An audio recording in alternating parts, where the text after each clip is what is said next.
"What has happened to Lochdubh?" she demanded. "Lochdubh," corrected Hamish gently. "It's pronounced Lochdubh." "Whatever." Mrs. Fleming did not like to be corrected. "Why is all that smelly garbage outside the church hall?" "We had a fete to raise money for charity," said Hamish. "Who are you?" "I am Mrs. Frida Fleming, officer for the environment in Strathbane." "Well, Mrs. Fleming, like I was saying, it's because of the fete, all that rubbish." "So, why hasn't it been collected?" "Fergus Macleod, that's the Dustman, doesn't collect anything outside collection day. That's not for a couple of days' time."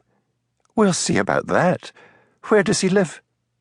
"If you go to Patel's, the general store, and go up the lane at the side, you'll find 4 cottages along the road at the back. It's the last one."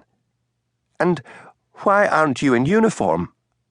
"Day off," said Hamish, hoping she wouldn't check up. "Very well. You'll be seeing more of me. I plan to green Lochdubh." With that, she strode off along the waterfront, leaving Hamish scratching his fiery hair in bewilderment. What on earth could she have meant? Perhaps trees, or maybe gardens? But he had enough problems to fill his brain without worrying about Mrs. Fleming's plans.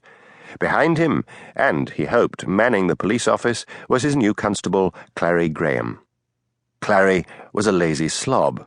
He had never progressed from the ranks. He rarely washed and slopped around in a shiny old uniform. Then there was the problem of the new hotel. The Lochdubh Hotel at the harbour had stood vacant for some years. It had recently been bought by a Greek entrepreneur, George Ionides. This meant work for the villagers, and Hamish was glad of that. But, on the other hand, he was aware that a new hotel would take custom away from the Tommel Castle Hotel, run by Colonel Halberton Smythe, whose glamorous daughter, Priscilla, had once been the love of his life. He went into the police station, followed by Lugs. Lugs is the Scottish for ears, and he had called the dog that because of its large ears. In the police station, the fat figure of Clary was snoring gently behind the desk. "I should wake him up," thought Hamish. "But what for? It's as quiet as the grave these days." Clary had strands of grey hair plastered across his pink scalp, and a large grey moustache which rose and fell with every somnolent breath. He had a round, pink face, like that of a prematurely aged baby. His chubby hands were folded across his stomach. The only thing in his favour was that he was a good cook, and no one could call him mean. Most of his salary went on food which he was delighted to cook for Hamish as well as himself. "Oh, well," thought Hamish, closing the office door gently. "I could have got someone worse." Fergus was in the middle of one of his binges, and had he been at home, Mrs. Fleming would have seen to it that he lost his job. But Fergus was lying up in the heather on the moors, sleeping off his latest binge, so it was his wife, Martha, who answered the door. Martha had once been a pretty girl, but marriage, 4 children, and multiple beatings had left her looking tired and faded. Her once thick black hair was streaked with grey, and her eyes held a haunted look. Mrs. Fleming questioned her closely about her husband, and fear prompted Martha to protect the horrible Fergus, for what would they live on if he lost his job? She said he was a hard worker, and the reason he collected the garbage only once a week was because he had one of those old-fashioned trucks where everything had to be manually lifted into it by hand. Mrs. Fleming was pleased by Martha's timid, deferential air.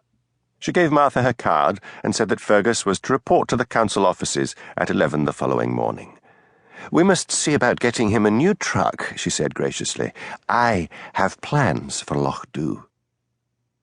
After she had gone, Martha told her eldest, Johnny, to take care of the younger ones, and she then set out to look for her husband. By evening, she had almost given up and was leaning wearily over the humpbacked bridge over the River Anstey. She found herself hoping that he was dead. That would be different from him losing his job. She could get her widow's pension, and when the 3rd child, Sean, was of school age, she could maybe work a shift at the new hotel, if she could get someone to look after the baby. Mrs. Wellington, the minister's wife, had challenged her with the unsympathetic, "You must have known he was a drunk when you married him," but she had not. Certainly he seemed to like his dram, like a lot of Highlanders. She had met him at a wedding in Inverness. He had said he was an accountant and working over at Dingwall. He had courted her assiduously. It was only after they were married and he had moved into the cottage she had inherited from her parents